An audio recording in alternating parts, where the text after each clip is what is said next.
Hello everyone, welcome to my channel.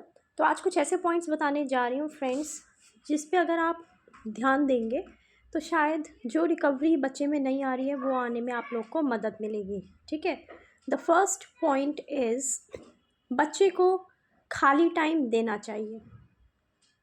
आप लोगों को, बहुत सारे लोगों को ऐसा लगता होगा कि बच्चों को जितना ज़्यादा बिज़ी करेंगे, है ना, उससे रिकवरी अच्छी आएगी, बच्चों को खाली मत छोड़ो।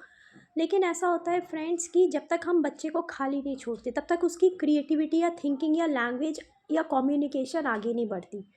ठीक है।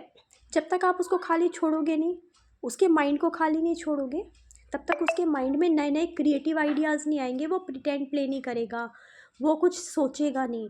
तो थोड़ा बहुत बच्चे को खाली छोड़ना बहुत ही ज़्यादा इम्पॉर्टेंट है।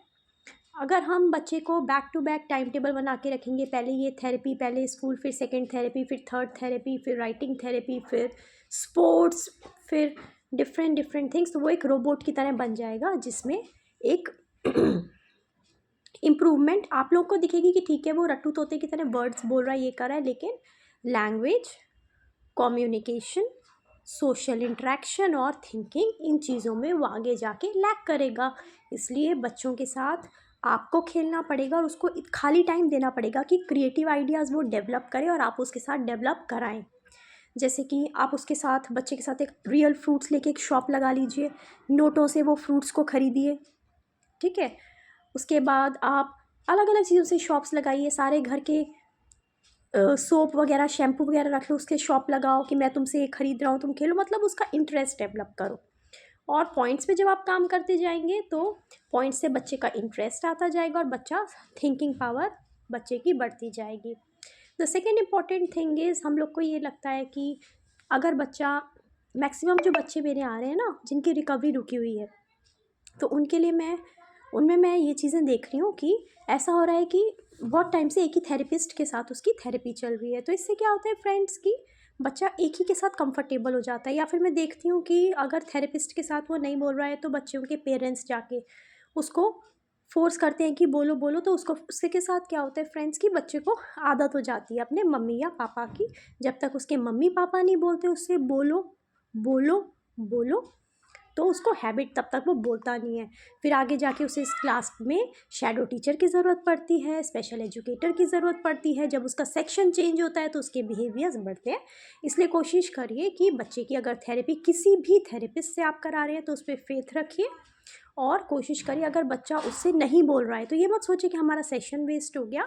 वो, उसकी थिंकिंग डेवलप हो रही है, वो सोचेगा, धीरे धीरे धीरे धीरे करके कंफर्टेबल होके वो करेगा। लेकिन कभी भी ये मत करिए कि आप वहाँ जाके बोले बोलो बोलो बोलो बोलो। इससे क्या होगा कि बच्चे को एक प्रेशर रहेगा अपने पेरेंट्स का। ठीक है। एक बच्चा मेरे पास, 4-5 ऐसे मेरे पास बच्चे आए थे, वो सिर्फ अपनी मम्मी के सामने लिखते थे, पढ़ते थे, बोलते थे। और स्कूल वाले भी हैरान है कि इतने बड़े बड़े बच्चे, स्कूल में बिल्कुल क्वेश्चन पेपर सॉल्व नहीं करा, स्कूल में कम्युनिकेशन नहीं करा, लेकिन जब उसकी मम्मी को बुलाया जाता था और मम्मी उसके सामने बैठती थी तो फटाफट वो कर देता था। तो माइंड में इस तरह की एक सेटिंग आप मत बनाइए कि वो बच्चा अपने पेरेंट्स पे डिपेंड हो जाए। उसको एक्सप्लोर करने दीजिए डिफरेंट डिफरेंट टीचर्स के साथ। ठीक है। टेम्परिंग मत बनाइए। डिफरेंट टीचर्स के क्या होगा, ज़्यादा से ज़्यादा 2 दिन नहीं बोलेगा, लेकिन सोचेगा, सुनेगा। ठीक है। और देखने और सुनने से, एनवायरनमेंट से लेने से ही बच्चे का इमिटेशन आता है, बच्चे की थिंकिंग आती है, कम्युनिकेशन आती है। ठीक है। तो ये कुछ चीज़ें हैं जो आप लोगों को ध्यान देनी है। और अगर बच्चा एक ही थेरेपिस्ट के साथ बोलता जा रहा है या फिर अगर बच्चा तोड़ तोड़ के बोल रहा है तो ये आपको ध्यान रखना है कि it means apraxia is still there, उसकी इमिटेशन स्ट्रांग नहीं हुई है। तो कोशिश करिए कि घर में मदर की जगह अगर मदर से ज़्यादा बोलता है तो फादर से थेरेपी, फादर से बुलवाने की कोशिश करिए, दादा दादी से बुलवाने की कोशिश करिए। जितना डिफरेंट पीपल से आप बुलवाएंगे बच्चे को, उतनी जल्दी उसका एप्रेक्सिया टूटेगा और इमिटेशन स्ट्रांग होगी। और जब तक इमिटेशन स्ट्रांग नहीं होती ना, तब तक कम्युनिकेशन या फिर लैंग्वेज नहीं आती। बहुत सारे ऐसे बच्चे होते हैं कि ऐसे करके मैं बुलवा तो देती हूँ, स्पीच तो उसके लिए आती हूँ, एप्पल, मैंगो, बनाना, ठीक है, लेकिन वो थिंकिंग वाली फिर पार्ट करने में मुझे बहुत टाइम लगता है। ठीक है। तो ये एनवायरनमेंट एक्सपोजर से, देखने से, प्रिटेंड एंड प्ले से और सोचने से, इन चीज़ों से आती है उसकी कम्युनिकेशन, थिंकिंग, लैंग्वेज। और बाकी पॉइंट्स तो हमारे पास हैं ही जो हमारी रिकवरी को 80 से 100% करेंगे, ठीक है।